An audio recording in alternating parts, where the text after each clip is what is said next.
ડભોઈ નગરપાલિકાના કારોબારી ચેરમેન ભાન ભૂલ્યા હતા અને સખીઓ સાથે કર્યું નૃત્ય। તો શું આ પ્રાટન્ય હવે કારોબારી ચેરમેન સિવાય આમ મહિલાઓને કીટી પાર્ટી મળશે કે કેમ? ડભોઈ નગરપાલિકા પ્રાટન્યમાં હવે કીટી પાર્ટી પ્લોટ બની ચૂક્યો છે કે શું કારોબારી ચેરમેન છે તો શું તેઓ કીટી પાર્ટી યોજવા વહીવટી મંજૂરી લીધી હતી કે કેમ? કીટી નગરપાલિકા જગ્યાએ પ્રાંગણ્યમાં મહિલાઓનો લોક દરબાર યોજી મહિલાઓની સમસ્યા પણ આ કારોબારી ચેરમેન સાંભળી દૂર કરશે કે કેમ તેવા સવાલો ઊભા થઈ ગયા છે। ડભોઈ પાલિકા નગરજનોના પ્રશ્નો પ્રત્યે આંખ આડા કાન કરે છે, જેને લઈને નગરજનોમાં નારાજગી છે।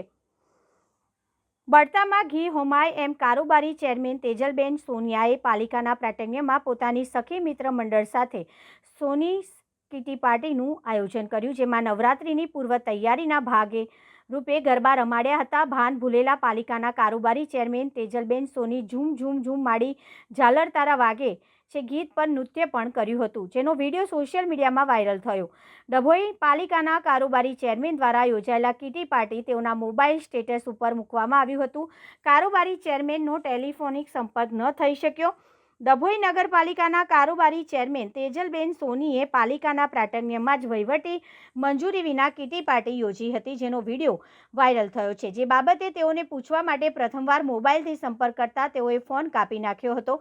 વારંવાર 2 વાર ફોન કરવા છતાં પણ રિપ્લાય આપ્યા નથી। મીડિયામાં વાયરલ થતા ચર્ચાનો વિષય બન્યો છે। નગરજનો બિસ્માર રોડ, ડ્રેનેજ અને પીવાના પાણીની સમસ્યાથી ત્રસ્ત છે, ત્યારે પાલિકાના કારોબારી ચેરમેનની કીટી પાર્ટીએ ચકચાર જગાવી છે।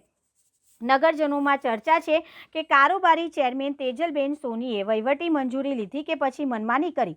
નગરમાં પાલિકાના રેડિયાળ વહીવટ સાથે મહિલાઓને ઘણી તકલીફ પડે છે, ત્યારે મહિલાઓનો લોક દરબાર યોજી તેમની સમસ્યાઓ સાંભળવા, તેનું નિરાકરણ લાવવા તરફ ધ્યાન આપે તો નવીન પ્રાટન્યમાં કંઈક નવું જોવા મળ્યું હોત। પણ આ નગરપાલિકા સ્થાનિક સ્વરાજની સંસ્થા છે, ત્યારે આ બનાવને લઈને જાગૃત નાગરિકો પ્રાદેશિક કમિશનરમાં રજૂઆત કરવાનું મન બનાવી ચૂક્યા છે।